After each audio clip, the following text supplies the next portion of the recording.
কম বেশি সব পরিবারেই রুটি লাগে। আর সকাল সকাল রুটি বানানোও একটা ঝামেলা। আর রুটির কাই করে রুটি বানানো অনেকে ঝামেলা মনে করে। আর অনেকেই আছে রুটির কাইটা ঠিকভাবে করতেও পারে না। আজকে আমি বলবো কিভাবে পারফেক্ট একটা রুটির কাই তৈরি করা যায়, যেটা দিয়ে একদম সুন্দর নরম তুলতুলে রুটি হবে। সকালের নাস্তাটা একটু ভালো হলে সারা দিনটা সবার অনেক বেশি ভালো যায়। আমি যখনই রুটি বানাই তখন 1 কেজি ময়দার রুটি বানাই। চলো তোমাদেরকে আজকে দেখাবো কিভাবে পারফেক্ট রুটির একটা কাই তৈরি করা যায়। এখানে আমি 1 কেজি একটা ময়দার প্যাকেট পুরোটা খুলে নিয়েছি। সাথে আমি হাতের মুঠের মাপে 5 মুঠো চালের গুঁড়ো দিয়েছি। এটা ছিল শুকনো আতপ চালের গুঁড়ো। এখন ময়দা আর চালের গুঁড়ো কোনো কিছুর সাহায্যে খুব ভালোভাবে মিশিয়ে নেব। আমি যেহেতু আজকে 1 কেজি ময়দার রুটি বানাবো, সেই মাপে পানি দিয়েছি। এখানে আমার 30 থেকে 35টার মতো রুটি হবে। সাথে 1 চামচ সাদা তেল আর সেই সাথে পরিমাণ মতো লবণ দিয়ে দিয়েছি। এখন পানিটা আমি খুব ভালোভাবে ফুটে ওঠা পর্যন্ত অপেক্ষা করব, যাকে বলে একদম ঝেড়ে বলক ওঠা। যখন পানিটা একদম ফুটে উঠবে তখন আমি ময়দা আর আতপ চালের গুঁড়ো মিশিয়ে রেখেছিলাম, সেটা বেশ খানিকটা দিয়ে দেব। দিয়ে একটা চামচের সাহায্যে নেড়ে নেব। অনেকেই আবার এই অবস্থায় ঢাকনা দিয়ে ঢেকে রেখে দেয় কিছুক্ষণ। আমি আবার ওইভাবে করি না। আমি এভাবে চালের গুঁড়া মেশাবো আর সেই সাথে একটা চামচের সাহায্যে নেড়ে নেব। আমার কাছে এইভাবে করলে রুটির কাইটা একদম পারফেক্ট হয়। আর রুটির কাই করার জন্য সব সময় বড় মোকালা পাতিল নিলে বেশি ভালো হয়। এতে করে কাইটা নাড়াচাড়া করতে অনেক বেশি সুবিধা হয়। প্রথম পর্যায়ে যখন আমি পানির মধ্যে ময়দাটা দেব তখন আমি 1.5 থেকে 2 কাপ করে ময়দা দেব। আর যখন কাইটা একটু করে ঘন হয়ে আসবে তখন আমি অল্প অল্প করে ময়দাটা মেশাতে থাকব। এভাবে কাইটা করলে কাইটা একদম পারফেক্ট হয়। এভাবে নেড়ে যেখানে দেখব একটু ভেজা ভেজা বা পানি পানি আছে, ওই সাইডে আমি অল্প অল্প করে ময়দাটা মেশাতে থাকব।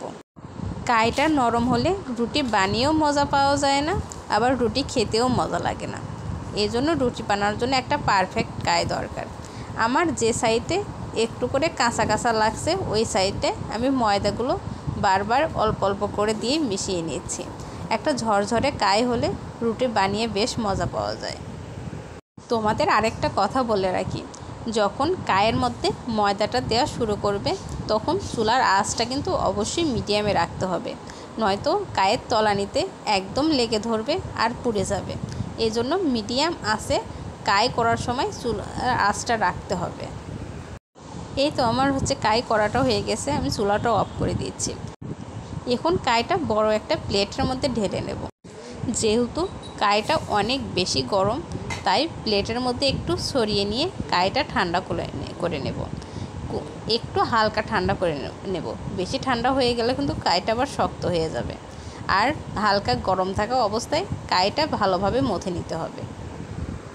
দেখো আমার পাতিলে কিন্তু একটুও পুড়ে ধরেনি। এই কাইটা মথে নেওয়ার উপরই নির্ভর করে তোমার রুটিটা কতটা নরম আর সফট হবে। কাইটা যত বেশি মথে নেওয়া যায় রুটি ততটাই সফট আর নরম তুলতুলে হয়। আমি পুরো কাইটা আগে একসাথে ভালোভাবে মথে নিচ্ছি, পরে 2 ভাগ করে অন্য একটা প্লেটের মধ্যে রেখে বাকি অংশটুকু মথে নেব। হালকা করে পানির ছিটা দিয়ে কাইটা এভাবে মথে নিলে এই কাই আর পরবর্তীতে শক্ত হয়ে যাওয়ার ভয় থাকে না। এখান থেকে অল্প অল্প ছোট ছোট বলের মতো করে নিয়ে রুটি বানালে রুটিগুলো একদম পারফেক্ট হয়। এই জন্য প্রথমে আগে ভালোভাবে রুটির কাইটা মথে নেওয়া লাগে, তাহলে রুটিগুলো সুন্দর হয়।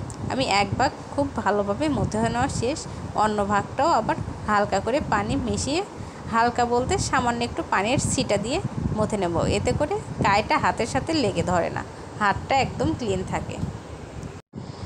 ময়দার রুটি বানানোর সময় সবাই একটা জিনিস খেয়াল করো যে একটার উপর আরেকটা রুটি বেশি করে রাখলে সবগুলো রুটি একসাথে লেগে ধরে।